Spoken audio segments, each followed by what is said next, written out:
तो दोस्तों आज फिर लेकर आए हैं हम आपके लिए केमिस्ट्री का एक नया टॉपिक। जी हाँ दोस्तों, आज की इस वीडियो में हम केमिस्ट्री की बहुत इंपॉर्टेंट क्लास है दोस्तों। इस क्लास में दोस्तों हम आपकी क्लास 11 का कोई टॉपिक नहीं लिए हैं। इस क्लास में दोस्तों हम बताएंगे किसी भी तत्व की कैसे परमाणु संख्या, द्रव्यमान संख्या, इलेक्ट्रॉनों की संख्या, न्यूट्रॉनों की संख्या एवं प्रोटॉनों की संख्या निकाली जाती है। और दोस्तों ये क्लास बहुत ही इंपॉर्टेंट है, ये आपको आना ही चाहिए। लगभग दोस्तों सभी स्टूडेंट के लिए क्लास है जो क्लास 9, 10, 11 या 12 में है या IIT जेईई नीट की तैयारी कर रहे हैं। तो दोस्तों अगर आपको ये चीजें आती है निकालने तो आप इस वीडियो को स्किप कर सकते हो, वरना नहीं आती तो देख लीजिए, क्योंकि ये आपको दोस्तों निकाले इतना सीख जाएंगे तो आपको पूरे केमिस्ट्री के चैप्टर में काम दिखी। तो दोस्तों अगर आप सीखना चाहते हो तो वीडियो को लास्ट तक देखिएगा, बहुत ही सिंपल है, बस एक बार आप कॉन्सेप्ट को समझ जाओगे तो आपके लिए ये निकालना बहुत आसान हो जाएगा। तो दोस्तों चलिए क्यों कर रहे हैं हम वेट, अपने आज के इस वीडियो को स्टार्ट करते हैं।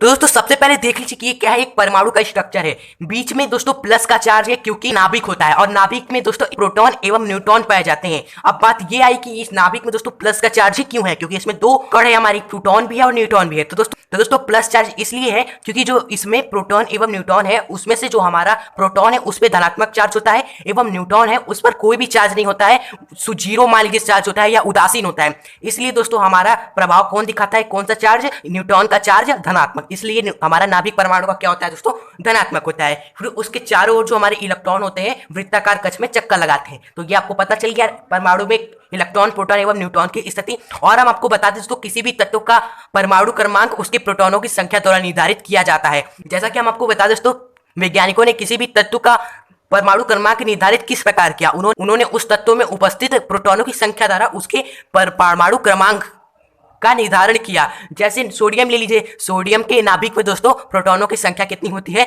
11 होती है। इसी कारण से दोस्तों उसका परमाणु क्रमांक 11 रखा गया। इसी तरह जितने भी तत्व हैं उसमें प्रोटॉनों की संख्या को निकाल लिया गया और वही परमाणु क्रमांक रख दिया गया। दोस्तों ये बेसिक चीजें थी, हमने आपको बता दी। अब दोस्तों हम परमाणु क्रमांक के द्रव्यमान संख्या, इलेक्ट्रॉन की संख्या, प्रोटॉन की संख्या एवं न्यूट्रॉन की संख्या, इनमें दोस्तों हम रिलेशन को देखेंगे, संबंध देखेंगे, ये एक दूसरे से कैसे संबंधित है। जैसे आप देखोगे ये हमने रेड कलर का लाइन यहाँ से यहाँ तक, फिर यहाँ से यहाँ तक चलाया है। परमाणु क्रमांक दोस्तों इलेक्ट्रॉनों की संख्या एवं प्रोटॉनों की संख्या के बराबर होती है। जी हाँ दोस्तों, जैसा कि हमने आपको बताया भी तत्वों का पहले प्रोटॉनों की संख्या निकाली गई उसके नाभिक में, और यही जो प्रोटॉनों की संख्या निकल के आई उसे परमाणु क्रमांक रख दिया गया। तो यहीं से हमारा ये सिद्ध होता है कि भैया हमारे प्रोटॉनों की संख्या हमारी परमाणु क्रमांक के बराबर हो गई।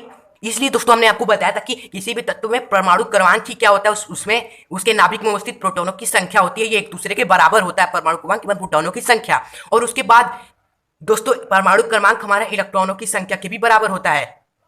ये भी आपको याद रखना है, क्योंकि किसी भी तत्व में प्रोटॉनों की संख्या इलेक्ट्रॉनों की संख्या के बराबर होती है, या आप कह सकते हो परमाणु क्रमांक प्रोटॉनों की संख्या एवं इलेक्ट्रॉनों की संख्या के बराबर होती है। दोस्तों ये दो चीजें आपको याद रखनी है कि परमाणु क्रमांक प्रोटॉनों की संख्या के भी बराबर होता है और इलेक्ट्रॉनों के भी संख्या के बराबर होता है। और वैसे सिंबल में हम आपको बताया कि क्या को जेड से डिनोट करते हैं कैपिटल, एवं प्रोटॉनों की संख्या को दोस्तों हम पी से डिनोट करते हैं एवं इलेक्ट्रॉनों की संख्या को हम ई से डिनोट करते हैं। तो ये सिंपली क्या हो जाएगा, एक दूसरे के बराबर हो जाएंगे प्रोटॉन एवं इलेक्ट्रॉन। ओके, अब उसके बाद ये द्रव्यमान संख्या क्या है दोस्तों, ये द्रव्यमान हम कैसे निकालते हैं।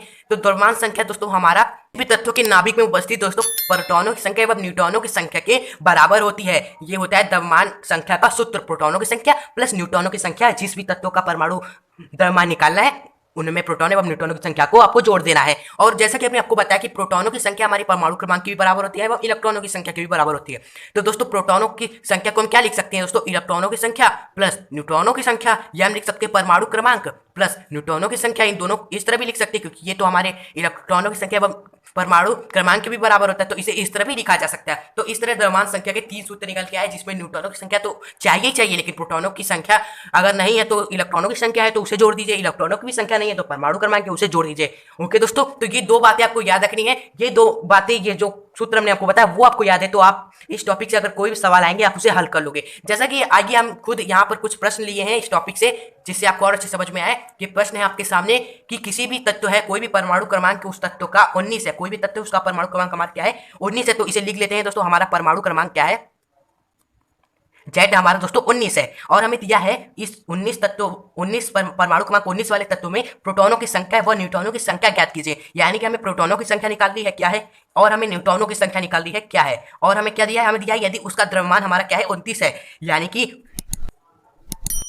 यानी कि तत्वों का दोस्तों द्रव्यमान हमारा कितना है दोस्तों, 19 है। तो यहाँ पर देखिए परमाणु क्रमांक हमें दिया है, तो हमें आपको बताया था परमाणु क्रमांक किसके किसके बराबर होता है। एक तो दोस्तों हमारा यहाँ पर देखिए प्रोटॉनों की संख्या के बराबर होता है, इलेक्ट्रॉनों की संख्या को बराबर होता है। तो यहाँ से हमें प्रोटॉनों की संख्या दोस्तों यहाँ पर पूछी हुई है, तो परमाणु क्रमांक ही हमारा क्या हो जाएगा, प्रोटॉनों की संख्या हो जाएगी। तो प्रोटॉनों की संख्या हमारी क्या होगी दोस्तों, जी हाँ 19 हो जाएगी। ओके, अब बात हुई न्यूट्रॉन की संख्या। अब न्यूट्रॉन की संख्या कैसे निकाले, तो यहाँ पर हमें उसके लिए यहाँ पर द्रव्यमान दे रखा है। द्रव्यमान बराबर क्या होता है दोस्तों, प्रोटॉन की संख्या प्लस न्यूट्रॉन की संख्या, यही तो हमें दिया है 19। ध्यान दीजिए यहाँ पर द्रव्यमान क्या होता है, हमने बताया आपको प्रोटॉन की संख्या न्यूट्रॉन की संख्या का योग होता है। तो प्रोटॉन धन न्यूट्रॉन कर दिया हमने, यहाँ से न्यूट्रॉन हम निकालेंगे। प्रोटॉन तो हमें पता है कितना है, 19 है। तो यहाँ पर रखिए प्रोटॉन की जगह 19 प्लस न्यूट्रॉन बराबर, सॉरी दोस्तों ये 19 नहीं है, ये 29, यहाँ पर ध्यान नहीं दिया। ओके, तो यहाँ पर ओके, अब उसके बाद ये n आप निकाल लोगे, n बराबर हमारा क्या हो जाएगा, इसमें से माइनस करोगे तो आपका 20 निकल कर आएगा। यानी कि हमने न्यूट्रॉन की भी संख्या निकाली, क्या है 20 है, एवं प्रोटॉन की संख्या परमाणु क्रमांक के बराबर 19 हमारी हो जाएगी आंसर।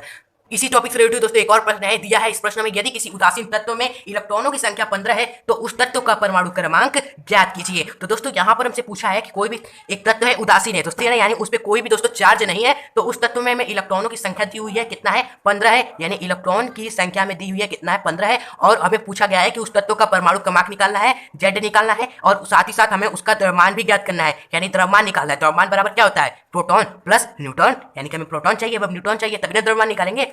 और हमें यहाँ पर दिया हुआ है यदि न्यूट्रॉन की संख्या हमारी 16 है, तो यहाँ पर न्यूट्रॉन की संख्या में दे रखी है कितना है 16 है। ओके, तो ये चीजें दी रखी है, हमें उसका परमाणु क्रमांक निकालना है एवं द्रव्यमान निकालना है। तो आइए पहले परमाणु क्रमांक निकाल लेते हैं। तो दोस्तों यहाँ पर देखिए परमाणु क्रमांक याद करिए किसके किसके बराबर होता है, प्रोटॉनों की संख्या के बराबर होता है, इलेक्ट्रॉनों की संख्या के बराबर होता है। तो यहाँ पर हमें इलेक्ट्रॉन की संख्या दे रखी है 15, यानी जो इलेक्ट्रॉन की संख्या परमाणु क्रमांक जेड के बराबर होता है, ये हमें आपको पता है। तो हमारा परमाणु क्रमांक उस तत्व का क्या हो जाएगा, 15 ही हो जाएगा। तो ये हमने जेड परमाणु क्रमांक एक चीज निकाल लिया। अब उसके बाद दोस्तों देखिए परमाणु क्रमांक हमने निकाल लिया, तो परमाणु क्रमांक क्या प्रोटॉन की भी तो संख्या के बराबर होता है, तो यानी कि प्रोटॉन की भी संख्या हमारी कितनी हो जाएगी दोस्तों, 15 ही हो जाएगी, क्योंकि परमाणु क्रमांक प्रोटॉन की संख्या और इलेक्ट्रॉन की संख्या दोनों के बराबर होता है। फिर उसके बाद देखिए दोस्तों हमें द्रव्यमान निकालना है, यानी कि m निकालना है। तो हमें दिया क्या है, हमें प्रोटॉन की संख्या दी है नहीं दी है, लेकिन हमने निकाल दिया दोस्तों इलेक्ट्रॉनों की संख्या से, हमने निकाल लिया परमाणु क्रमांक से हमने निकाल लिया प्रोटॉन की संख्या, निकाल लिया ना। तो जो चाहिए वो हमने निकाल लिया, यानी प्रोटॉन की संख्या कितनी हो जाएगी 15 एवं न्यूट्रॉन की संख्या में दे रखी है 16, तो इसे रख देते 16, तो इसको जोड़ देंगे तो 15 16 कितना हो जाएगा 31, यानी कि इस वाले प्रश्न का आंसर क्या हो जाएगा दोस्तों 31 हो जाएगा।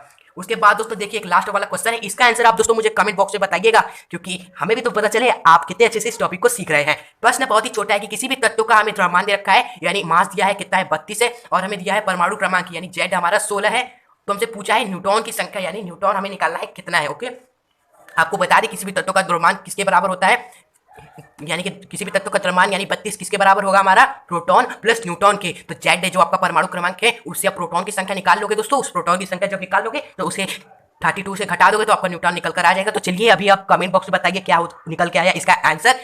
तो दोस्तों वीडियो को यहीं पर करते हैं इस एंड। वीडियो अच्छी लगी हो, आपको टॉपिक पसंद आया हो और नया कुछ सीखने को मिला हो, तो दोस्तों वीडियो को हमारी मेहनत के लाइक जरूर करिएगा, और चैनल पे नए हो तो सब्सक्राइब करके बेल नोटिफिकेशन आइकन को पर क्लिक करके ऑन जरूर कर ले, क्योंकि आपको पता है ऐसे यूजफुल नॉलेजफुल जो आपको कुछ नया सिखाए, हर दिन ऐसे वीडियोस हम इस चैनल पर अपलोड करते रहते हैं। तो दोस्तों अब मिलेंगे एक नेक्स्ट वीडियो के साथ, तब तक के लिए गुड बाय।